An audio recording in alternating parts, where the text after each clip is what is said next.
बाबा आम्ही कुठे पोचलो या माझ्या वैचारिक पुस्तकाला स्मृतिशेष डॉक्टर अविनाश डोळस सरांनी प्रस्तावना दिलेली आहे. थोडक्यात ती अशा प्रकारे: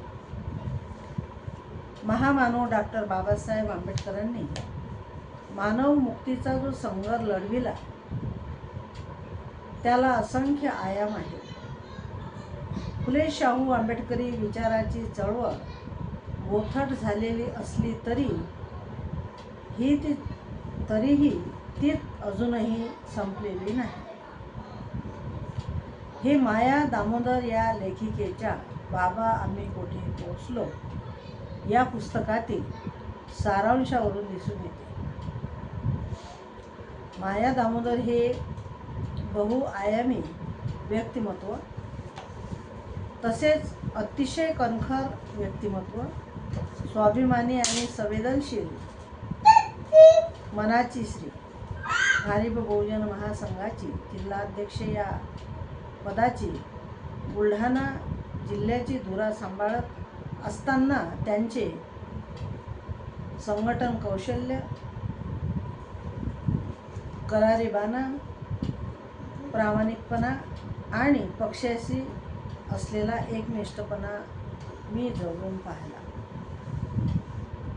फुले शाहू आंबेडकरी विचारसरणीचे हे व्यक्तिमत्व सर्व बहुजन स्त्री पुरुषांना आवडणारं व्यक्तिमत्व, प्रत्येकाच्या मनाला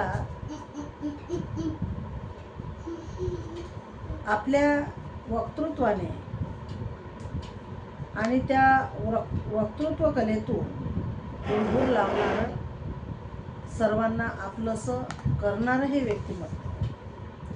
असं हे व्यक्तिमत्व साहित्य क्षेत्राकडे वळलं. धम्मकार्य, समाजकार्य, राजकारण करून वेगवेगळ्या अनुभवातून खूप काही शिकलेलं माया दामोदर ह्या शेगावच्या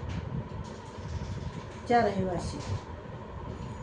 कौटुंबिक जबाबदाऱ्या पार पाडून माया दामोदर यांनी बरीच पुस्तके लिहिली व ती पुस्तके प्रकाशित सुद्धा केली.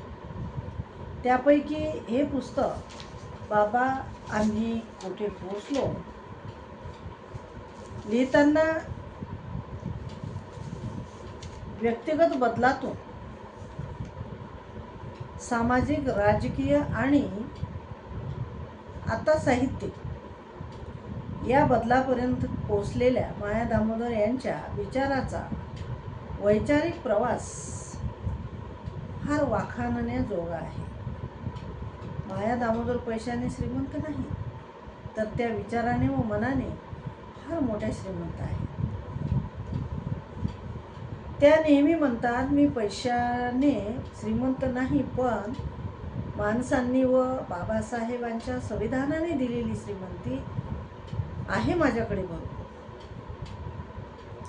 खरंच माया दामोदर यांनी प्रेमाने जोडलेला गोतावळा फार मोठा आहे.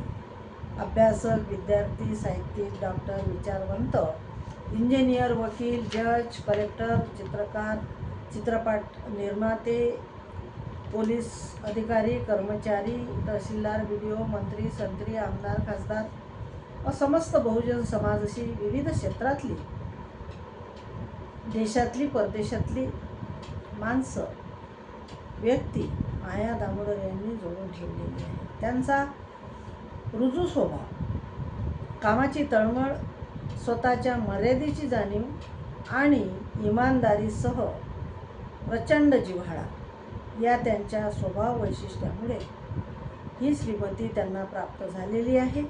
माया दामोदर यांनी एकाच गोष्टीला फार महत्त्व दिले, ते म्हणजे विश्वासाला, आणि त्या नावाची त्यांची कादंबरी सुद्धा प्रकाशित होत आहे. माया दामोदर यांना खोटं बोलणारी व दारू पिणारी माणसं अजिबात आवडत नाही. एक व्यक्ती म्हणून माया दामोदरचा करिश्मा हा सामान्य स्त्री सारखा नसून तो काही वेगळाच प्रभाव टाकणारा आहे. प्रवाहाच्या विरुद्ध पोहण्याची अद्भुत अशी ताकद त्यांच्यामध्ये निसर्गाने निर्माण केलेली आहे. त्यांचं दिसणं, त्यांचं बोलणं, त्यांचं असणं, त्यांचं वावरणं, त्यांची वेशभूषा हे सर्व सामान्य व्यक्तीसारखं नाही. त्यांच्या आवाजातून, त्यांच्या भाषणातून, त्यांच्या लेखनातून पोचवणारा विचार आणि जाणवणारी आत्मनिर्भरता हे सगळं काही खूपच प्रभावी आहे. हे माझ्यासह त्यांच्या सहवासात अनेकांनी अनुभवलं. पुढील भाग क्रमशः.